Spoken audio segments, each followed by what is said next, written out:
When I wrote Leaders Open Doors, I was fortunate there were some people that reached out to me. It was pretty cool to hear from the coach of the Pirates and others.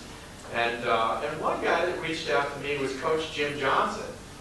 And as we got to talking, I'm like, wait a minute, I know, are you that guy? And it turned out that he is that guy. And you will remember, many of you will remember Coach Jim Johnson in a moment when you see a video that we're going to show you that, in my mind, becomes one of the first viral videos in the history of the world, and really one of the most profound sports moments in history, really, and one that you're not a human being if you did not get emotionally attached when you saw the video. He's here today to share with us ideas from a real-life coach and ideas on leadership and coaching. And with that, we got a little prelude to this. We're going to go to the video.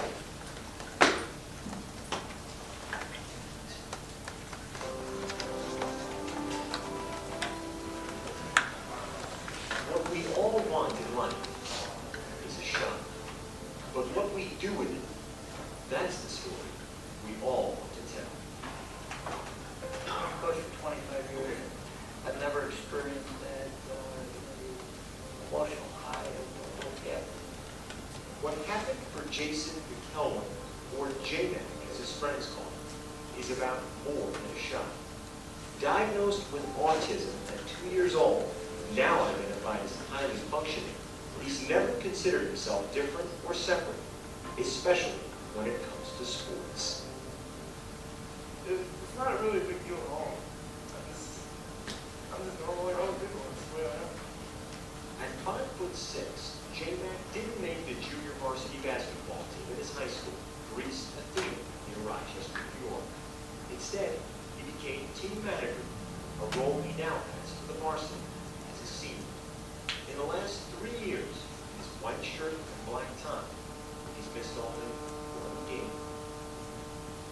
During practice, I set up the clock and get the water in hand and get the rest.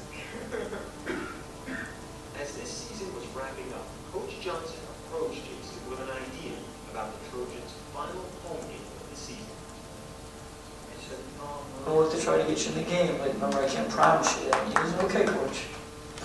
February 15th, Greece Athena against Spencerport, senior night. With word out that Jason might play, the student section printed signs of J-Mac's face, just in case. And with 4:19 left in the game, with the Trojans up by 20, Coach called down to the end of the bench for number 52. I just kind of turned and pointed at him, and he almost made him right on the court. He was so excited. Hey Jay, you gotta check in. So he hits the buzzer, and he doesn't go anywhere.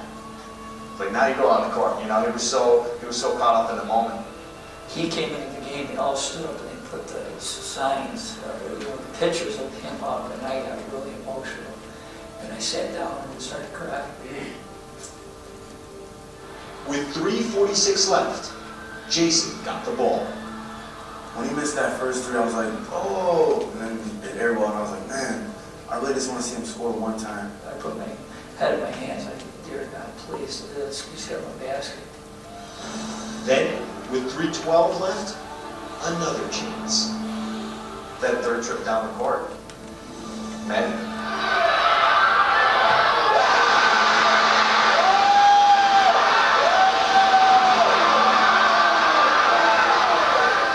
As soon as I started hitting my first shot, I just kept shooting, and I was just hot as a pistol. Shot after shot after shot kept going in. The basket was like this big old juice bucket, and I was shooting like they were free throws. This is a big old juice bucket that's like huge. And I was like, oh my God, is this really happening? He has more points than me, so he's got ready. Comes down the court right at the end with like 3 seconds left, and he hits this one that's, probably like an NBA three. As soon as the gun ended, they stormed the court. I couldn't, just couldn't dream anything like that. It felt like we won a championship. Yeah, everyone's just so happy for me. In that 4 minutes, 19 seconds, Jason was 7 for 13, 6 of 10 from three-point range, 20 points in all. In his first and only varsity basketball game, J-Mac was the high scorer. Truly the most incredible moment I've ever had in coaching. I was so touched, and it was just so special to me that a young man, his dream came true. And I could help that. It was awesome. What we all want in life is a shine. J-Mac took his, and now it's a story we can all tell.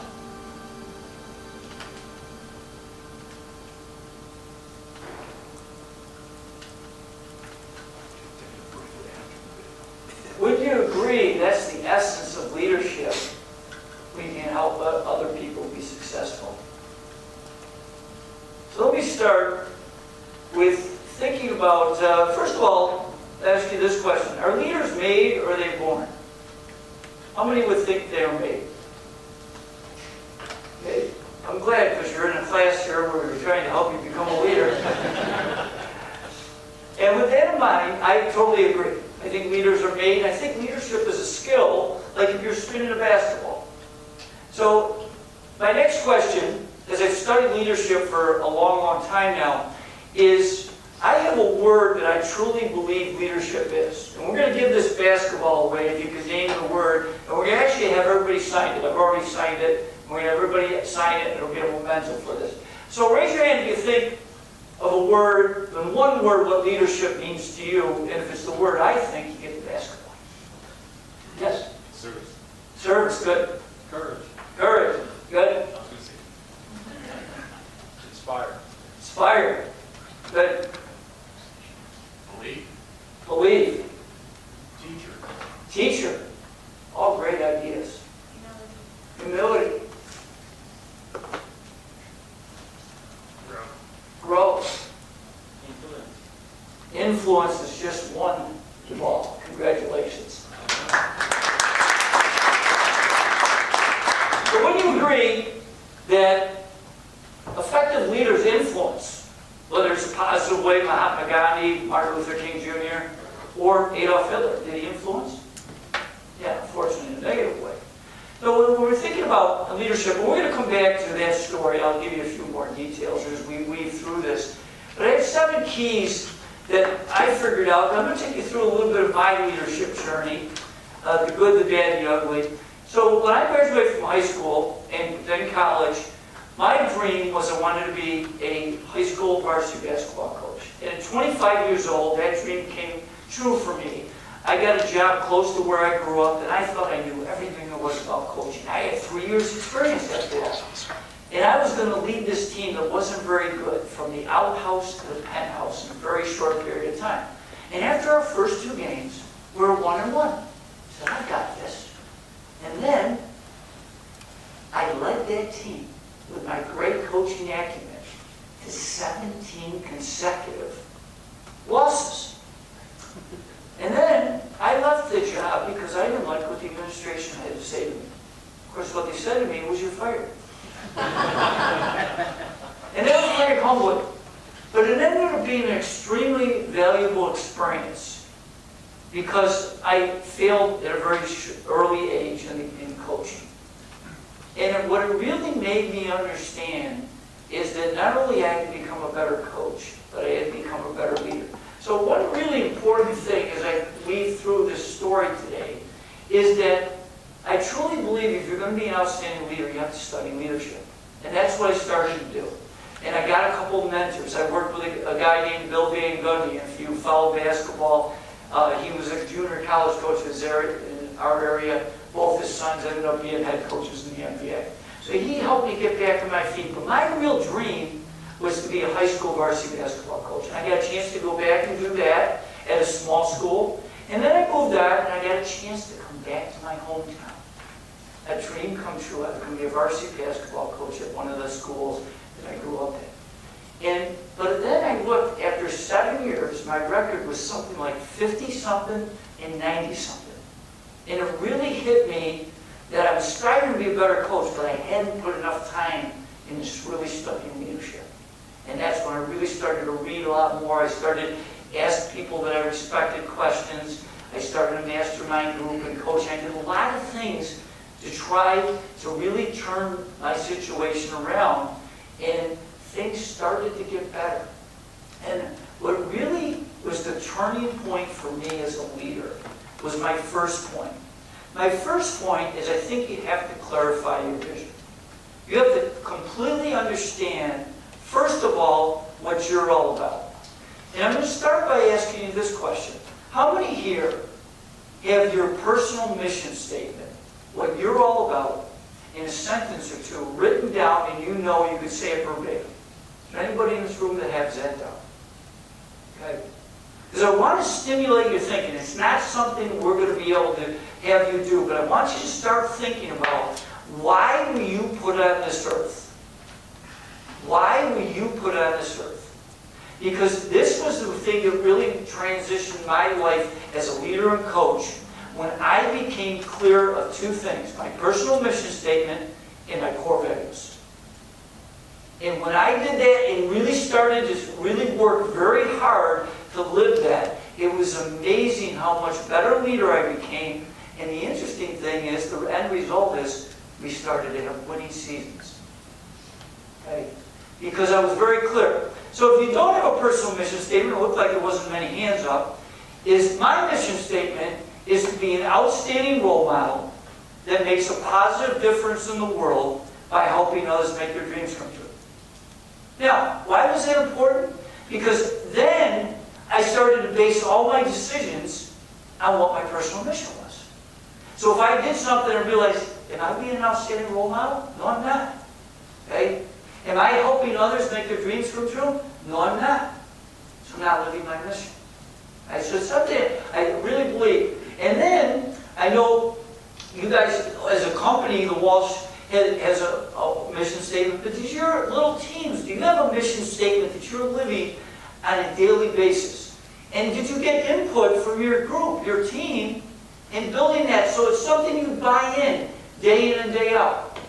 My last coaching job for 20 years, our mission statement at our school, Greece Athena High School, where the video you saw, was that we were going to develop winners on and off the court.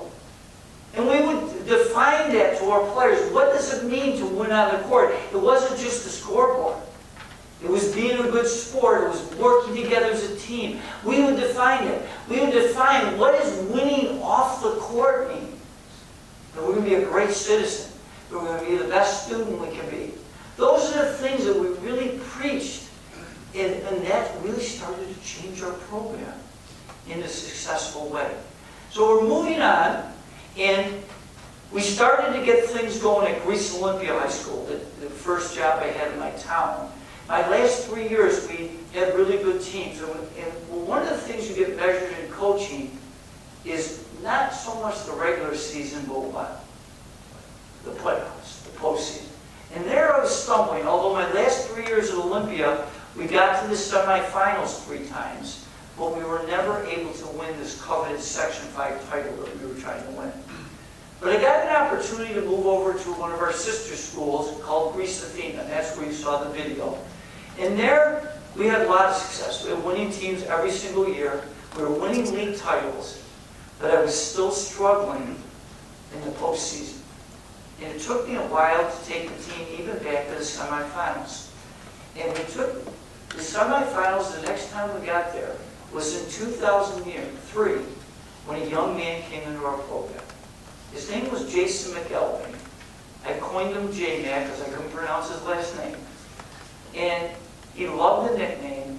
And Jason was autistic. How many people know someone that has autism? There's the interesting thing, back in 2003 when I met Jason, there was something like 1 in 150 children born in the U.S. were on the autism spectrum. It's now 1 in 68. It's pretty staggering. But despite the fact that Jason was autistic and learning disabled, did not stop him from having a really big goal, a big dream. And that was he wanted to play in our basketball program. He tries out his sophomore year for the JVs. I was the varsity coach. And our JV coach comes in and he says, Coach, Jason's not a very good player. But man, he's got a big heart. I think he would be great for our program. I said, well, what do you got in mind? He says, I'm going to offer him the team managership. but I'm going to practice with the team. And it was interesting because there were some trials and tribulations early in the season as Jason got used to his new teammates, and his new teammates got used to Jason. But the interesting thing is, we were starting to build a culture. And we're going to do a little culture activity because of the second activity, and that was the second key is building trust. Okay, we've already heard it today and how essential it is. But the interesting thing is when you're building a culture, trust is your foundation. And I'm going to talk a little bit about that, but that's what I think was very helpful in Jason being able to be very successful in our program because of the trust factor. So and one of the things we really spent a lot of time is building trust. I'm going to talk to you a couple keys on how we build trust. But I'm going to do a little culture activity. So I'm going to get you up for a moment. Everybody stand up for a moment, please. All right, here it is. We're going to do two scenarios. And we're going to do it pretty quick. And I have my whistle to stop you.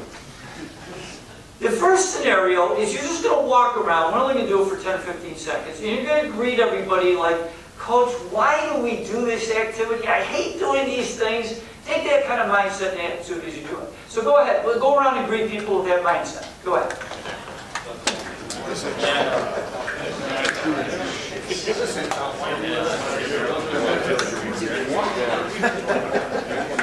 Boy, you can feel the energy in the room.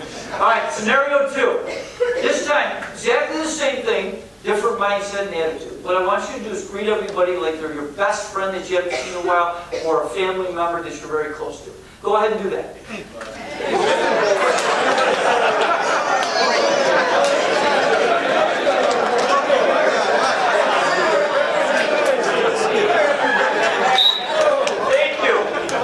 It's amazing. So even hugs and everything, good stuff. All right, everybody have a seat. Now, I think this is probably not too difficult a question to answer. Which culture would you like to be part of? Number 2, right? And as a leader, wouldn't you like to try to develop that culture? Okay? What was the difference in scenario 1 and 2? Anybody got a thought on that? Okay, energy, attitude? Absolutely. So as a leader, that's what we're trying to implement into our organization.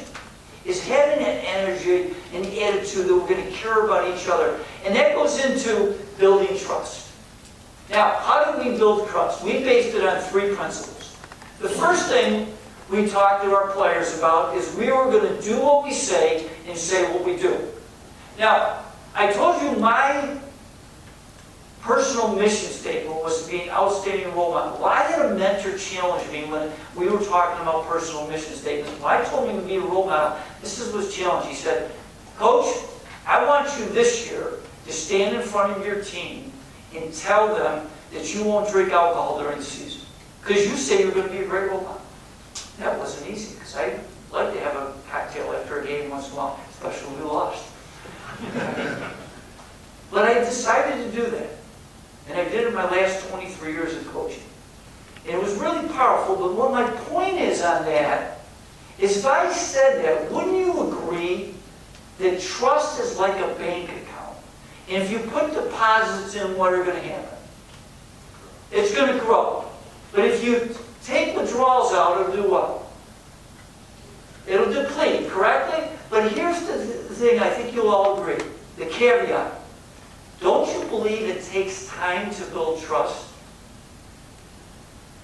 Would you agree? But can you shatter trust with one bad judgment? So give me my illustration here. I stand in front of my team and all the parents and say, I'm not going to drink. In the 3rd week of the season, I get a DWI. What have I done to trust? Destroyed it. Do you think that team will ever trust me? It'll never happen. It would take years to build that back up. So think as a leader, what you say, are you doing it? All right? Number 2, I've heard some different things about this today, is that we based our whole program on telling the truth. Because I believe in the Bible it says the truth sets you free. And so the truth sometimes is difficult. Would you agree? That if you're building a foundation, we would be more disappointed with our players if they didn't tell us the truth for almost anything else. Because that was our foundation principle in building that trust account. Okay? So it's something we focused in and day out. We're going to tell each other the truth. We're going to build that trust account. And then the third thing, as a leader, you have a lot of roles. And often we think of leadership is, I got to critique, I got to protect, I got to correct, right? Well, what we really tried to establish with our coaching staff is change that mindset that we were going to catch people doing right. In fact, we used to have meetings before practice, and I tell you, say to coach staff, this is a be positive thing. We're not going to be critical all day. Now, we weren't always like that, okay? But what we were really reinforcing is a different mindset that we were going to catch people doing right more often than we're critiquing. Don't you think that would build trust? And then I hear this all the time. Businesses, coaching, athletic teams, I hear it all the time. You ever heard this?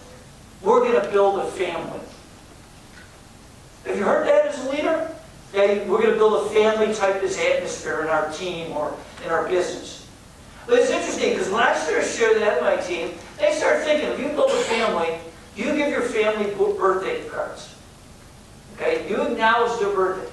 So something I changed is every single kid in our basketball program, from middle school, freshman, JV, and varsity, when their birthday came, they got a card from Coach Johnson. Now, how many more cards do you think they received from someone at the school besides Coach Johnson? You're right. Okay? So, just the concept is showing people the old adage, they don't care how much you know till they know how much you care. So that's what we were trying to build in our program, and that was just something that I think helped Jason be able to simulate fairly quickly because of that trust factor. So we take you through Jason's JV year. We get to the semifinal now for the 5th time during the varsity team, and we lose. So Jason, between his sophomore and junior year, I start to get him know him very well because he comes to all our off-season workouts. And I fall in love with the kid. He's just got a special place in my heart. And he's going everywhere. He goes scouting. He does everything with me. And he tries out for the varsity in June. So after a couple days of tryouts, he's not very good. He's 5'6", he's 110 pounds. All right? But he's got this heart, it's enormous. So I bring him in the office and say, Jay, unfortunately you're not quite good enough to be on the team. But I want to offer you the team manager's job for the varsity. Well, he quickly embraced that role, and he adopted them a mantra that year. He told everybody in the program, we're going to stay focused. We're going to help Coach Johnson win his first Section 5 championship. So everybody's, I guess, is focused. We get to the semifinals now for the 6th time, Jason's junior year, and we lose at the buzzer to our crosstown rival. We're devastated. That wasn't stopping Jay Mack. He was more bound and determined to make the team as a senior. So he comes out for his senior year. After a couple days of tryouts, I bring him in. I said, Jason, I got some good news and some bad news. He says, Coach, give me the bad news first. I said, well, unfortunately, you're not quite good enough to make the team. This time he's visibly disappointed. His head dropped down. You could see he was upset. I said, I do have some good news, though. And his head pops back up. He says, yeah, Coach, what do you got in mind? I said, well, for senior night. He says, I'm a senior. I said, I know. For senior night, I'm going to give you your uniform and hopefully get you in the game. Well, he was pretty excited about that uniform idea. In fact, he would periodically ask me about that uniform. And of course, I define periodically as about every day. Well, the interesting thing is, going in that season, something we did with our teams a lot, and was our third key, was creating an edge. And as a leader, I truly believe effective leaders are always trying to find ways to create an edge for their team organization. And I'm going to give you a couple ideas about that. The first thing is, we taught our players and our team how to be effective goal setters. And I'm going to give you a few tips of some of the things we shared with our players. And this is how we did it. We would, after the team was picked, we would bring everybody over to my home. And we had lunch. And then we went over our mission. We went over our core values. We went over our rules and regulations and consequences. And we got feedback from the team on all those things. And then we set team goals together. But here's the key. And this is something that I really missed early in my career. And as a leader, is not only do you have to set team goals, but you've got to help each person set individual goals, and you better know what they are. Because if they're not on the same realm in what the end result for the team, you're going to struggle. So what we did at that meeting is we gave them a goal sheet, and I would meet with each individual player, and we would share some ideas on, and then they would share what their goals were with me when we met individually. And here were the tips we did. The first thing we taught our players is when you think it, ink it. What do I mean? Write it down. Now, my question. I travel the country, I give all kinds of different talks. How many here have written goals? Okay. You're way higher than most of the percentage of the audiences I speak. And the statistic actually is less than 10% of our country writes their goals down. Although the people who write their goals down are 10 times more likely from the research to make their goals come to fruition. This is a pretty powerful thing that we taught our players. You need to write down. As the late, great Zig Ziglar used to say, you can't hit a target you don't have. All right? And then we taught our players some things to be consistent with goal setting. And we're going to take you through just a little quick exercise. It's called the quick list method. So what I want you to do is write down, and you have 40 seconds to do it. Of course, I'll stop you with a whistle. I want you to write down the 3 most important goals you have in your life right now. Okay? And you have 40 seconds to do it. Ready? Go.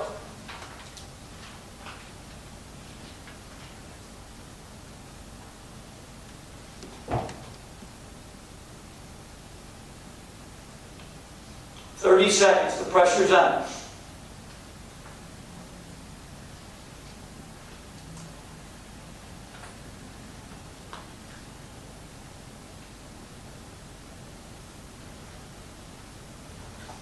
"15 seconds. 10.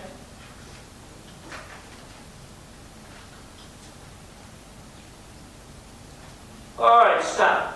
How many were able to do that? Get down that short. That means that you probably have very good clarity. If you were not able to do that, it's okay. But it's something you really want to think about. Now, here's a couple things we taught our players. All right, with the 3 most important goals, and I believe in life balance, so I have much more than 3 goals. But these are some disciplines that I do. First thing I want you to do, starting tomorrow, is I want you to take 5 index cards. On the first index card, I want you to write these words. I am responsible. Because who's the first person you're going to lead? Yourself. Okay, so you have to take charge. Number 2, the second card I want you to write, I like myself. Because I truly believe, you have to believe in yourself. Now that's not arrogance. That's belief. Okay, there's a big difference. Arrogance will create all kinds of issues in your leadership. All right? And then the 3, 4, and 5 cards are your 3 goals. Now, I have more than that. I have about 15, both some short-term and long-term goals. And what I do then is when I get up in the morning, I get in front of a mirror, I say, I am responsible, I like myself, and I read through my goals in front of the mirror.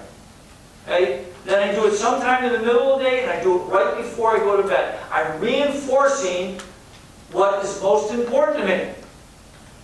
And then one more thing I do is I get a spiral notebook. I've been doing this for years now. I put the date up at the top of the spiral notebook. You can start this tomorrow. All right, so it'll be January 11th tomorrow. And write down at least 3 goals that are most important to you. Here's the thing. I give my team a quote every day when I coach. And one of my favorite discipline quotes is this. We will all suffer one of 2 pains. The pain of discipline or the pain of regret. Well, regret weighs tons. Discipline weighs ounces. And what we were really working with our players is to give them opportunities to create disciplines in their life to be successful. And that's what you need to do with people. All right? And I'll give you one other tip, because I do a whole goal setting workshop. We don't have time to go through all this. But one last thing is in making a big goal come true, what we teach, we call it mindstorming, is we will put the goal in a question. Okay, so my goal is I want to become a millionaire by the year 2030, for example. Then, to make that goal come true, how can I become a millionaire by the year 2030? And I have to come up with 20 ideas that I will start taking action on. And some of them are going to be lousy ideas, some of them are going to be good. But it's a really great thing. Because the one thing I found great leaders do is they take time to think and reflect. And goal setting is really powerful. And then the other tip I will give you that I struggled with early in my career is that in creating an edge for an organization, you have to have the ability to delegate and use other voices. And that was hard for me. Now, delegation, anybody here have trouble with delegation here? Okay, oh, it looks like a few of us. Right, is you're just not handing the ball off. You've got to take time to understand that the people that you're delegating things that you know they have the capability of doing it, and that you're on the same page. For example, this is what we do. I hired a strength coach every year. Now, could I train my players? Absolutely. I knew something about that. But it wasn't my passion.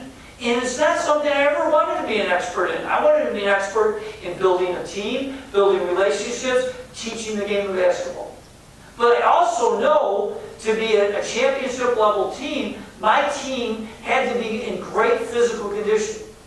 So I hired a strength coach. And sometimes I would make a mistake and then I'd have to find another strength coach. But the last 6 years we had tremendous success. I had the same strength coach, we had the same philosophy, and we were in sync.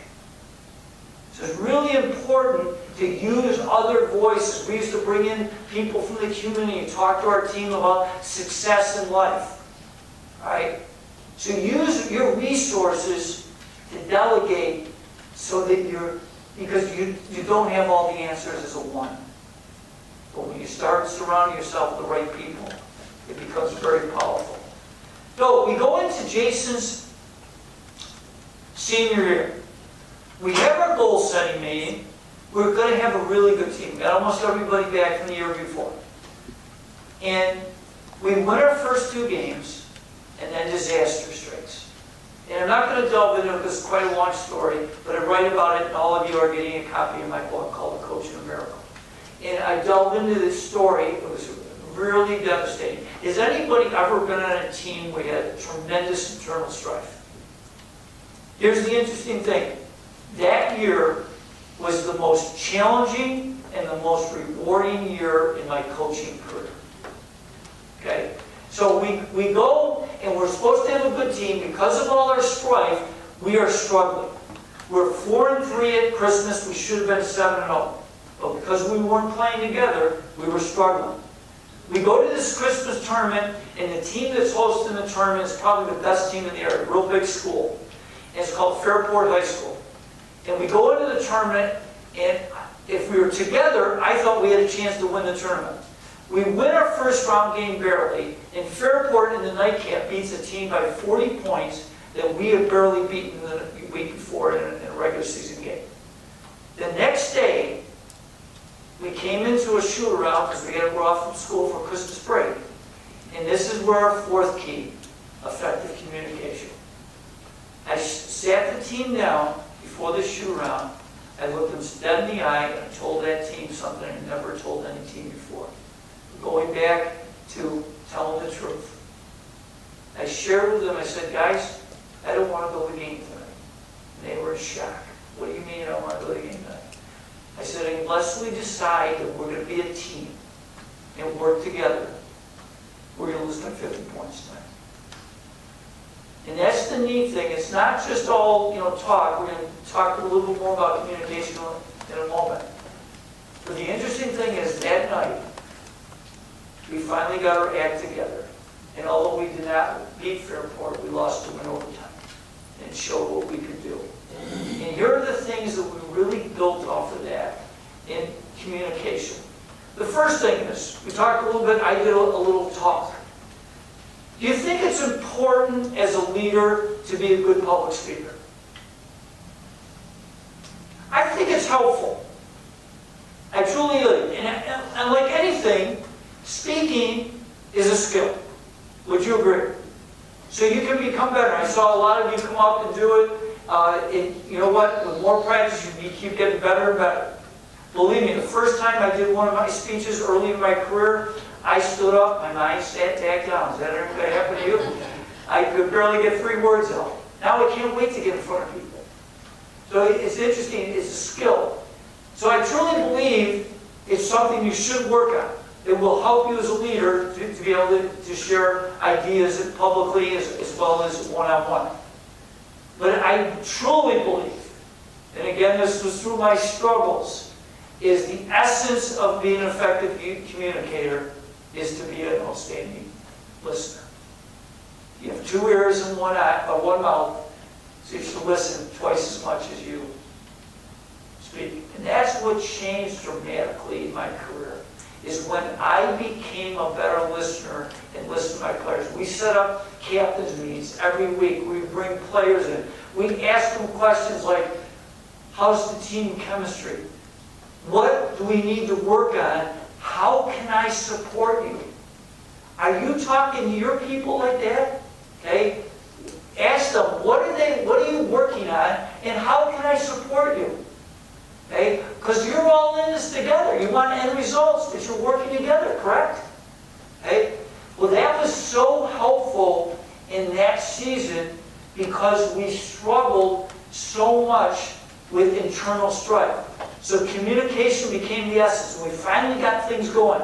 So we got to the end of the season that year. We had won 8 out of our last 9 games. Things were much better.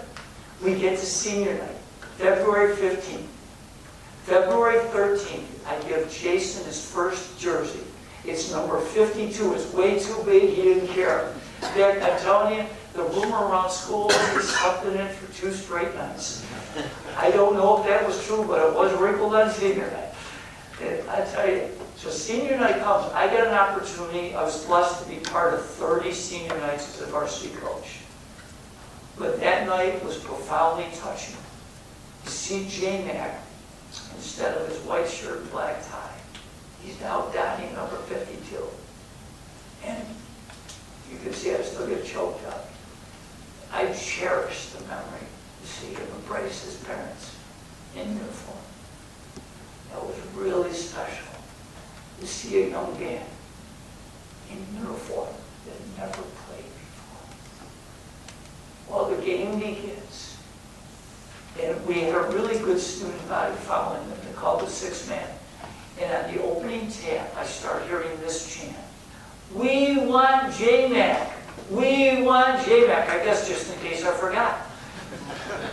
Well, going into the game, I had 3 fronts. Number 1, because we had rallied in the season, if we won that game, we had a chance to win the league championship. So I certainly want to give our team a chance.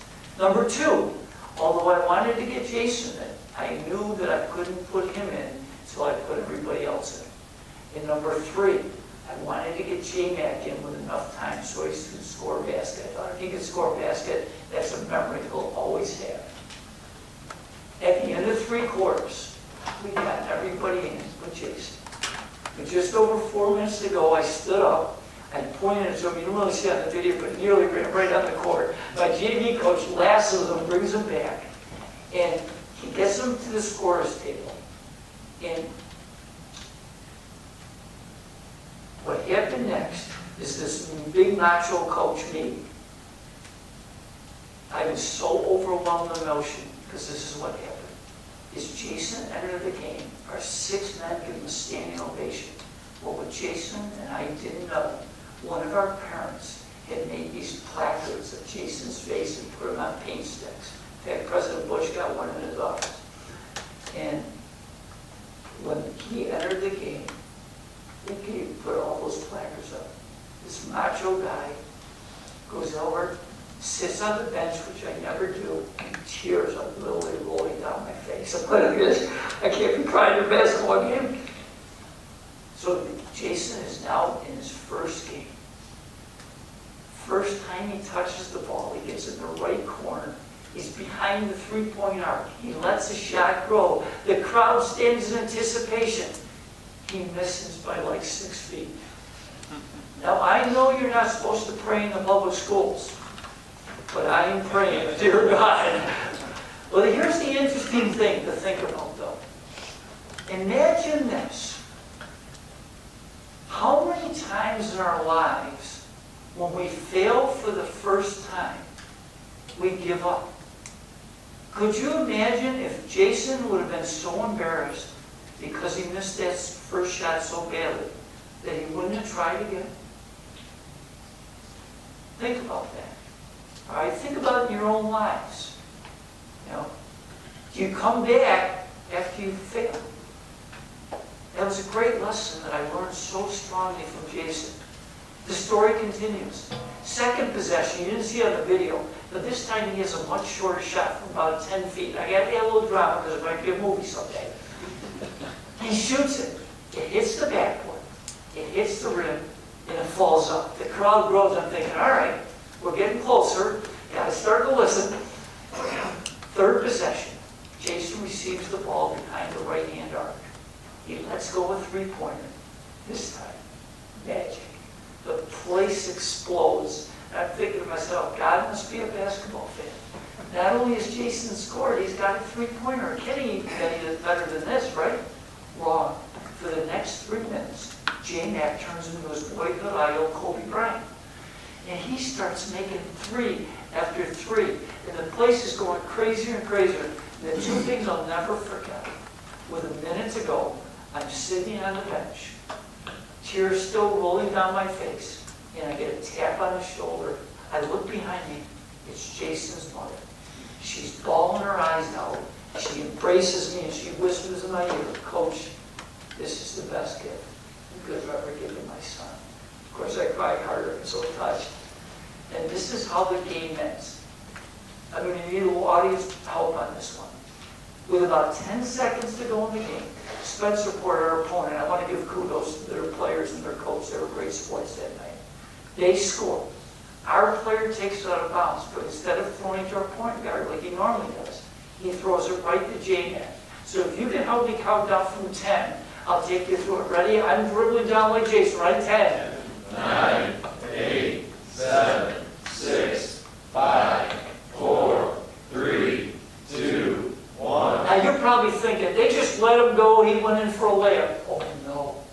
He pulls up like 2 feet behind the arc. I go, Jason, don't shoot from that, it's way too far. He launches this rainbow. Swish, it goes in. I look on, our security person is trying to hold our student body down. They run over the top of the security guard. Our players run on the floor. I'm thinking, oh my gosh, I'm living the movie Rudy. This is incredible. And then the other interesting thing is Jason's parents have an interesting dynamic. His dad is 6'6". His mom is 5'2". And you see this little bitty lady bobbing and weaving through the entire crowd to get to Jason. She gives him a hug, and he kind of shrugs her away. And then they put Jason up on their shoulders, our players do. And he's got the game ball over his head. At this point, I have no idea how many points he has. And our public address announcer comes on and says, the leading scorer for the Trojans, J-Mac, with 20 points. I'm thinking, well, man, if he'd have played the whole game, he'd have scored 160. That's pretty good. But the interesting thing is, and the thing that I felt best in my heart is that I did it for the right reason. We had no media there. I didn't expect any immediate attention. In fact, the only thing that I did with the media is after the game, I had to call it in as part of responsibility. And the media didn't, our newspaper didn't do much with it. They did mention the article, he scored 20 points. I thought for sure he would get a headline. He didn't. So I get to school the next day. And I'll admit, I didn't do much teaching that day. We watched that game film over and over again. And the interesting thing is students would come up and say, Coach, this is going to get on ESPN. I said, ESPN? You didn't even get a headline on the DNC. So, but of course the students were right. Here's the interesting part. I thought that's where it was going to end. But what I didn't know is Jason's speech pathologist, he had never been to a game, came to the game that night. And he's called one of our local TV stations, Channel 8, the next day. And they came and borrowed the video. Well, they showed it that night. It got such an overwhelming response. And the next day at school, we had 3 TV stations there. In fact, one of the commentators said to JPAC, Jason, can you explain what happened? He goes, I was just hot as a pistol. Then the interesting thing is, that one of our TV station sports directors sent it out nationally. And I still thought that's where it was at. The next week, we were going into our February break, where our students are off from school, but our players have come back for our postseason tournament. And Monday morning, I get up, I'm getting ready for practice, the phone rings, and it's CBS Evening News, and they normally don't call the house. Then they said, Coach, we heard about the game, we're going to come in and do a story. The interesting thing is, Thursday night, they showed it on CBS Evening News, and we heard later from the late Ed Bradley. It was the first time in 25 years they had worked at CBS, they actually showed the same story 2 consecutive nights. Meanwhile, Friday morning, the day before our first sectional game, because we had a bye in the first round, it was a pretty typical day at Greece Athena. Before practice, we were interviewed by Good Morning America, ESPN, and CNN. Then the interesting thing is, my wife and I have been married 35 years, we're still very close, and she would always ask me, Jim, what time are you coming home for practice? I said, honey, I'll be home about 2 o'clock. Well, that documentary I showed you for 5 minutes, that took 5 hours to put together. So I got home at 5 o'clock. I nearly smashed the door open. I said, honey, we're going to have a documentary on ESPN. She goes, where have you been? You told me 2 o'clock, it's 5 o'clock. Do you realize how many people have called here? Because the phones were ringing off the hook. She has all these sheets of paper.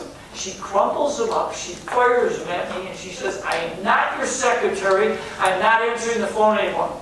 She bolts out of the house. Now, I will tell you, the next week when Oprah's show called the house, she did pick the phone up.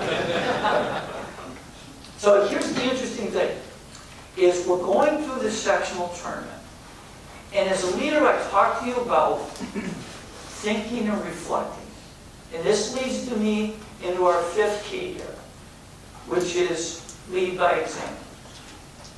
Do you think it's important to lead by example? You think so? Okay. So, in leading by example, this was a huge thing that changed my career and helped us be more successful. In reflection, my assistant coach used to always say this to our players, and it finally got through my thick skull. This is what he said.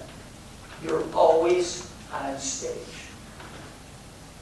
The leader is always on stage. But he was teaching our players that, you're on a successful team. Everywhere you go, people know who you are. You're always on stage. And what changed dramatically for me is with all the reflection on my leadership was, you know what I was doing wrong? When we would get in the sectional tournament, I would get so uptight. We heard a little bit about body language. That my body language and what I was presenting to my players was a nervous coach. Someone that couldn't handle the spotlight. Think about that. As you're leading, when you go through that difficult challenge, how are you handling it? How's your response? This is what I did. I changed. I knew that I had to be the rock when things were going bad. So interesting enough, we won our first sectional game pretty easily. We get to the semifinals now for the 7th time in my career.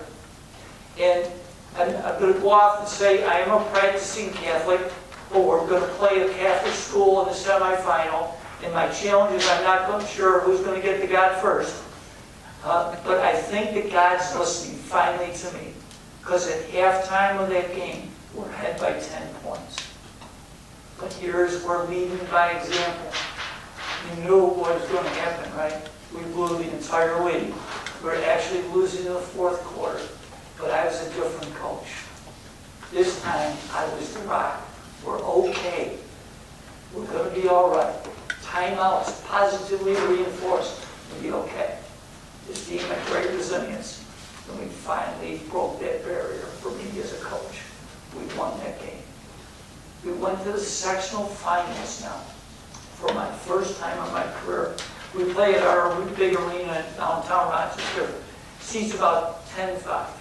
Normally for a championship game, we will get maybe 3, 4, maybe 5,000 people.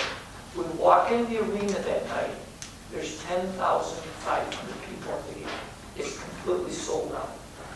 And I remember I walked in Channel 8 once dinner, and they asked me a few questions. They said, Coach, would it be okay if we interviewed J-Mac? Now, J-Mac's sitting up a couple rows from the floor. I'm standing. I said, sure. So I turned and I said, Jason, Channel 8 wants to interview you. He stands up. He says, Coach, it's time to get focused. No media interviews. So I'm thinking, we're ready. We're ready, right? The first championship game ever coached. We're down 14-3 after 4 minutes. That tested my intestinal fortitude. But that's where the huge difference was that I kept my cool. I was the rock. We actually battled back to the 5-point lead in the fourth quarter, blew that lead. But late in the game, the interesting thing is that my point guard penetrated in. He threw it out to one of our wings. And the kid's name was Steve Kerr. Not the guy that coaches the Golden State Warriors and played in the NBA. But like Steve Kerr when he played in the NBA, he buries a 3. Our opponent comes down, misses a shot, there's a scramble, rebound, standing like this, all of a sudden I get tackled by my JV coach, which indicated we won the Section 5 championship for the first time. And the interesting thing, remember students come to me and said it was going to be on ESPN? After the game, we went to a restaurant and we watched highlights of our high school championship game on ESPN. It was truly remarkable. Well, from there we went to the state tournament and unfortunately we ended. But then, in moving on, is my 6th leadership key. And that right there is leaving a prophet. And I'm going to ask you to do something before I tell you what leaving a prophet means. I'd like you to turn to a partner right now, and I would like you to share what your leadership philosophy is. And then I'm going to share what my leadership philosophy, and we're going to share out a little bit about what your philosophy, I'm going to ask a few people what their philosophy is. So go ahead right now, a person next to you, share what is your leadership philosophy with the person. Decide who's going first. I'll give you about 30 seconds, and then we'll blow the whistle.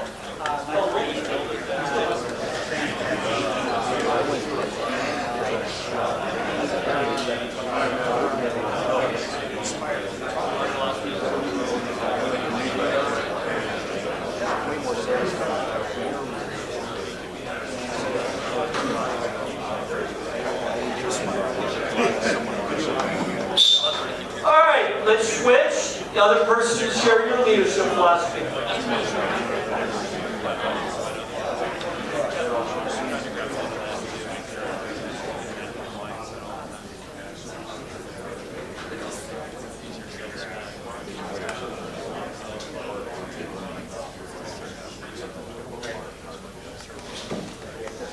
All right, would anybody like to share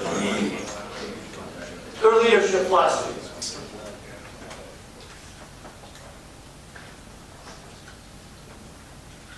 Yes. I phrase is kind of like everyone in the foxhole, so we're all in together and have a meeting with no agenda, you just literally lay out all the drawings on the table and work through it as a group and work. You're all in the same goal, same, no goal in that meeting, you're all doing the same Greg. Anybody else? Yes, sir.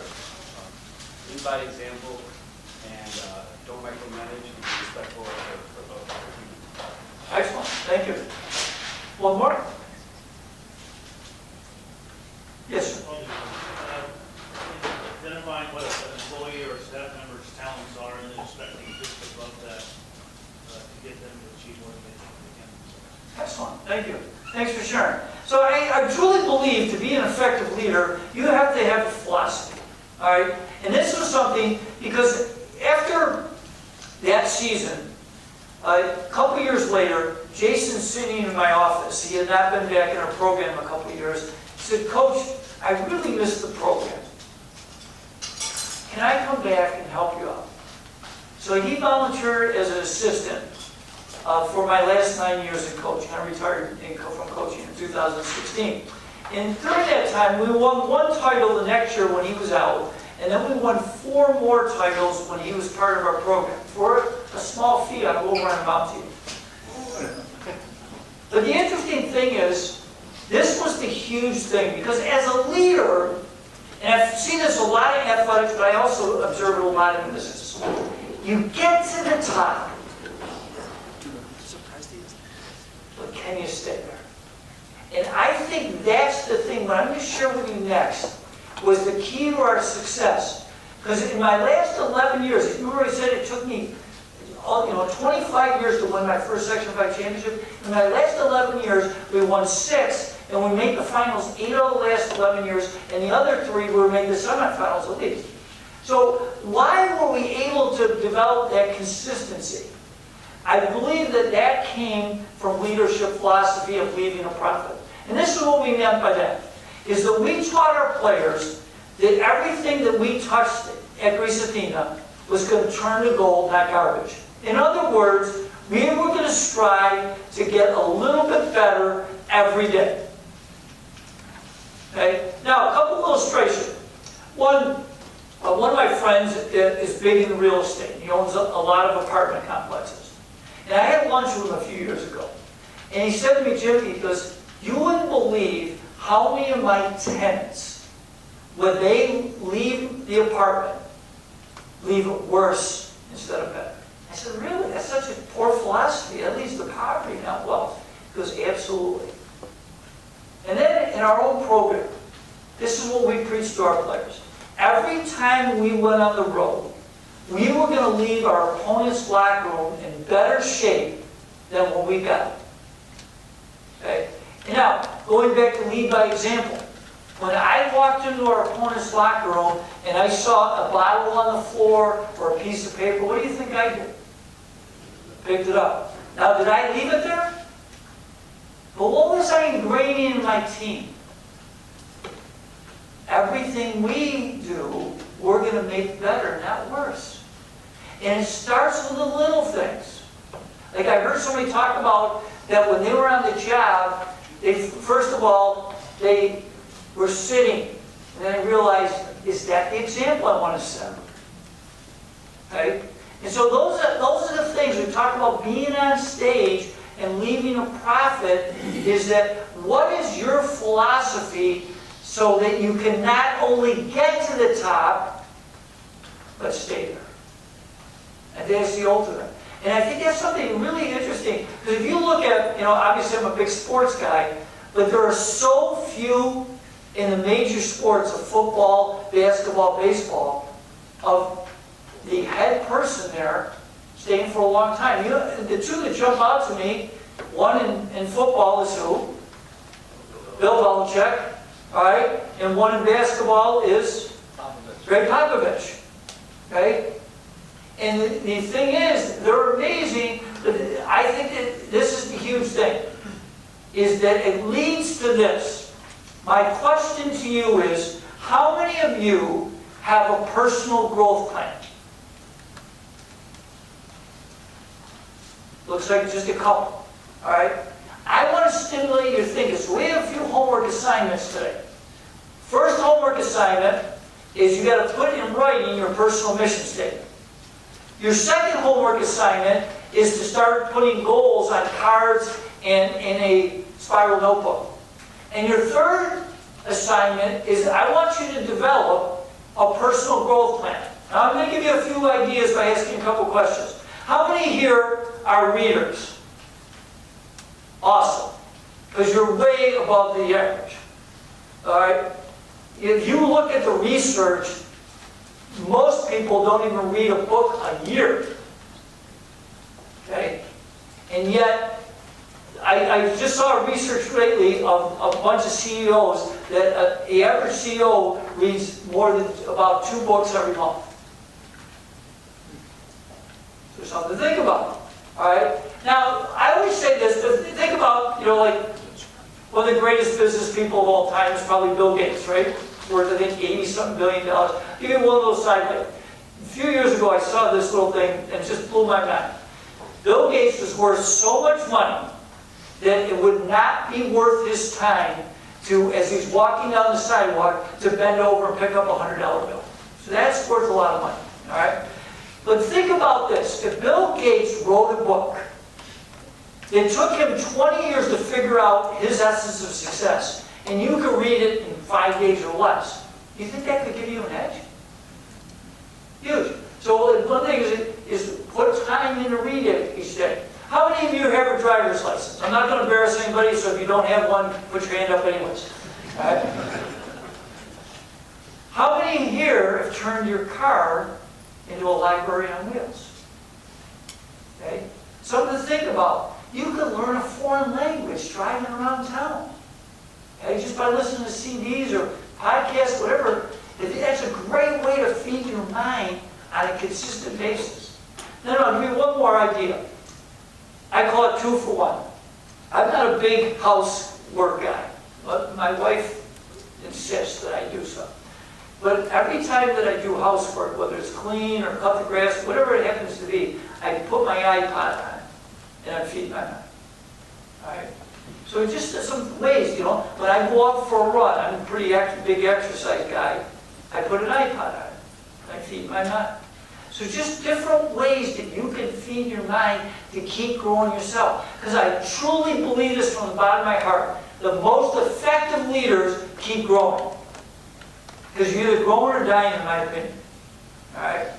So we go through that, and it leads to my 7th principle. And that is to be a servant leader. A servant leader. And I told you I love quotes, so I got to give you a quote from my favorite American of all time, Martin Luther King Jr. And he said, I'm paraphrasing this, but basically he said, everyone can be great because service leads to greatness, and we're all capable of serving. And so I want you to really think about a mindset in service leadership, because Bill had brought up the difference between, I know some of you are not familiar with John Wood and even Bobby Knight, but there were 2 drastic styles, okay? But one kind of went down the tubes because of that negative style of Bob Knight. And John Wood is still esteemed, he's passed away now, but is truly loved by all his players. So what kind of leader do you want to be? And, I think about being a servant leader. This is a question that, I'm not super old, but I'm getting older. And I started to think about legacy. Do you want to leave a legacy? But here's the thing that I got thought thinking, and I want to stimulate your thinking is, how about leaving a living legacy? In other words, doing it while you're living. Yes, it'd be great to be remembered after you pass away. But you have so much that you can give. And that's something I really thought about. And I'm going to give you 2 illustrations, and then I'll open up the questions, and I've got a couple closing stories. Is that when I started to think about, the first thing is, about 4 years ago, I started to think about my exit plan for coaching. But I didn't think like this early in my career. But I started thinking, I said, you know what? If I'm a true servant leader, then I got to help my assistant that I knew was going to be named as the next head coach. I wanted him to take the program to another level, better than we did. We had a lot of success. And so I told him when I retired, his name is Mike, that took over, I said, Mike, I'm there for you. Okay, I'll stay out of your way, but whatever I need. Now, he invites me to practice, he invites me to games, he calls it Tuesday with Maury, because he calls me every week. I told him I don't want that death being in bed, but I will pick up the phone. But I think that's something to think about, is you're leaving, whatever you're, when you leave, is that going to continue to grow because of what you left? And are you still making an impact there? All right. And then finding things that you believe in. Like obviously, autism is very close to my heart. You know, I'm really proud. 2 years ago, I worked with a local autism organization. We raised $25,000 for them. And my challenge to you is, what can you do to make this a better world and leave a legacy while you're living? Really something to think about. Okay? All right, before I close, I got a couple stories I want to share with you, but I certainly would like to open up if anybody has any questions.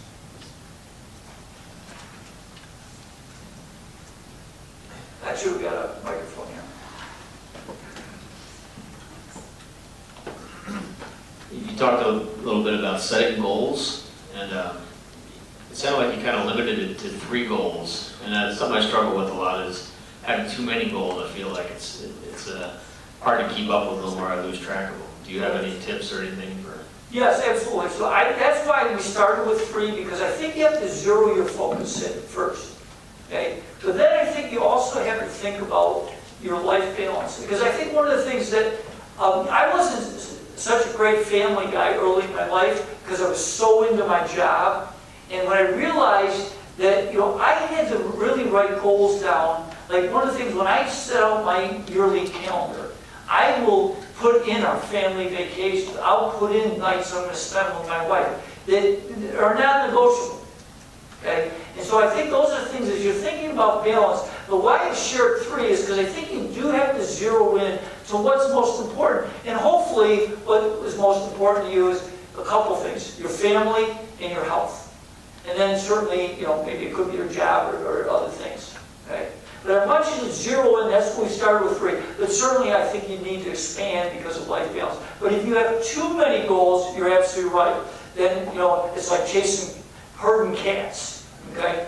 You can herd sheep, but you can't herd cats. All right? So just something to think about. But thank you. Is J-Mac still involved in the program? He is not too much. He's kind of a strength and conditioning coach, and he kind of works around. I'll say he's like a second son to me. I have one son, and he likes to go where they're successful. Like one of my colleagues is the soccer coach, and they've been winning a lot of games, so now he's the trainer for the soccer team. He's a runner. I'm going to tell you a J-Mac story. I'll save that for the end. But so he is still involved. I laugh because when I travel, people would say, do you still see him? And I'll show my phone, and I've got 10 texts from him. Yeah, I think I see him once in a while. So we're very, very, very close. So anybody else? I got one. Yep. So your personal mission, say again, is to make people's dreams come true? Yeah, so my personal mission is to be an outstanding role model that makes a positive difference in the world by helping others make their dreams come true. And that was even your mission before the J-Mac Big Giant Game. Right. It seems to me that there's like a direct correlation between a willingness to put in an autistic kid who hasn't played before. Here it is, his senior game, Right. and giving him that shot. It's like the game's in jeopardy. Logic would tell you this kid's not going to help us win the game, and we're already behind. Part of it could be, well, we've got nothing to lose. On the other hand, it seems like it's very aligned with the mission. It became more about giving a kid his dream, his shot, in a way that I said I was going to do, and living into that integrity. It seems like there's a direct correlation between your mission and giving J-Mac a moment to fulfill his dreams. I'm 100% yes. Yeah, without a doubt. Good. So, thank you. Yeah. Not really a question, it was kind of a... No, thank you. What's really neat, I'll tell you one thing about that, is that, I told you we had a lot of strife that season. And when Jason entered the game, I never asked the 4 players around the court, and they were all reserves, to pass them the ball. That was all out of their own hearts. He was the only one that shot in those last 4 minutes. In fact, I still kid him to this day. I said, Jason, I'm still looking for your first assist. You never passed it every time. So that season you mentioned there was a lot of strife. We had a couple of questions earlier about what to do when somebody's not coachable, when somebody's not fitting in with the team, with philosophy. What are some strategies you employ to deal with stuff like that? I think that the immediate thing is you have to meet with them individually, okay?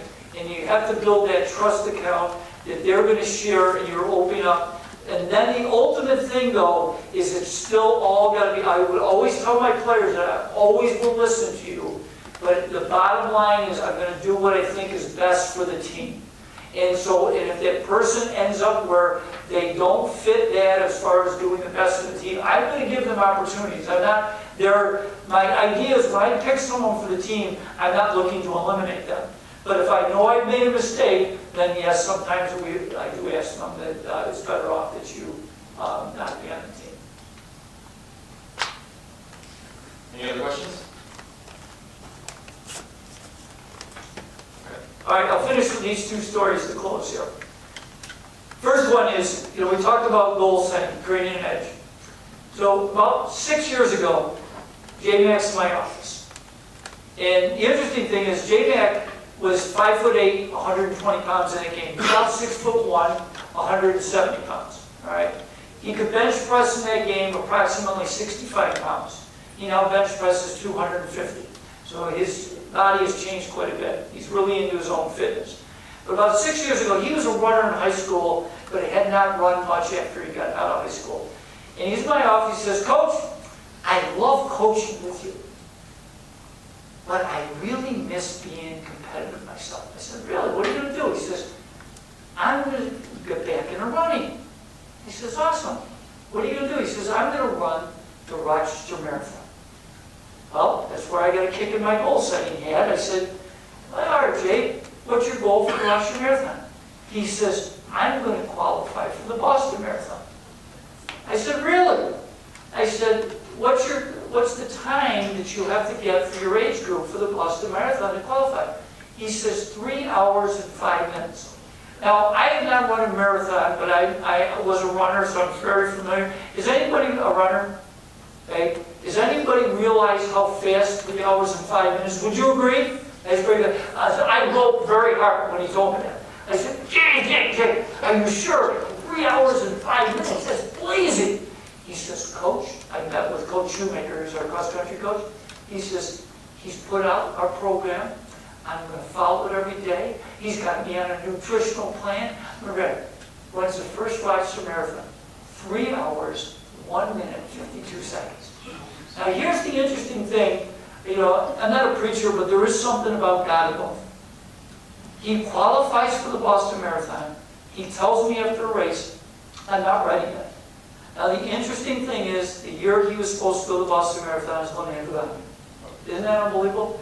But he decided he wasn't ready. He had to run Rochester and qualify one more time before he goes to Boston. So he runs Rochester again the next year. 3 hours, 46 seconds. So he qualifies again. He's made it. So he's going to Boston. First Boston Marathon. I said, "Jay, what's your goal for that?" He says, "Coach, I'm going to break 3 hours." I said, "Jason, Boston Marathon's a much harder course than the Rochester Marathon." He goes, "Coach, I upgraded my training." That's what he tells me. First Boston Marathon, 2 hours, 58 minutes, 52 seconds. That's the power of goal setting, plan, and putting it in action on a consistent basis. That's the power. And I want to close with this story, because we ended with servant leadership. And I mentioned that I coached at 2 of the schools in my hometown. And when I was at Greece Olympia, we were trying to turn the program around. It wasn't very good when I first took over. In my 3rd year, I had a young man come in that was born in Nigeria. And he came to the United States when he was in 6th grade. And he was living with a brother in the U.S. And his junior year, he transferred into where I was coaching at Greece Olympia. And this young man was a pretty good-looking kid, about 6'3". His name was Alex. And he comes into the school as a junior. And he meets me and he says, "Coach, I really like basketball, And I said, well, we have a fall workout program. So he starts coming to our workout program, and I'm getting to know him, and he's starting to share his goals. And I find out his dream is he wants to get a college basketball scholarship here in the U.S. And I thought he had a chance. He had pretty good ability. So the interesting thing, a week before the season starts, I'm in the school at an evening getting ready for an open gym, and I get a knock on my door in my office. I open the door, and it's Alex. I said, Alex, what's going on? He goes, Coach, can I talk to you? I said, sure. Comes in, he breaks down in tears. He says, Coach, I went home after school today, and my brother told me we got to move again. This will be the fourth high school in 3 years. Is there any chance I can stay? I said, I don't know. I'll look into it. So the next day, I'm at a family function. I brought up the Alex's dilemma. And my aunt says, well, Jim, I'll take Alex in for a week until we can find him a regular home. And of course, that's 7 days turned into 7 years. And the interesting thing is Alex, my aunt and I were really challenged him. We were hard on him because we knew what his dream was. And unfortunately, Alex's attitude wasn't very good, and his work ethic was subpar. And after the 2 years at Olympia with me, he had no scholarship offers. But the really neat thing is my aunt kept pushing him. And I remember meeting with my aunt and him, and my aunt telling him, Alex, you got much more to give than you're giving right now. The interesting thing is she got him to go to a prep school. And there he had the epiphany. The light went on. And he realized what we were saying to him was true. He had to work harder. He had to change his attitude. And all of a sudden, he has a great season. And his dream comes true. He gets a full basketball scholarship to a Division II school in the U.S. And the story doesn't end there. He goes to St. Michael's in Vermont, ends up having a stellar career, and ends up being their senior athlete of the year. But it doesn't end there. He gets an opportunity to work for a company that you've probably heard of. It's called MTV. Now Alex has a new dream. His dream is to take MTV to Africa. And he, about 5 years ago, was named the Vice President of MTV Africa. And the neat thing, after he gets named, about a month later, my aunt calls me, Mitch, she says, Jim, you want to pick up Forbes magazine this week? I said, Aunt Midge, I read Sports Illustrated, I don't read Forbes. She goes, well, you want to pick up Forbes this week? I said, well, why is that? Because Alex is on the cover. So my question to you, how do you live a living legacy? Thanks so much for having me.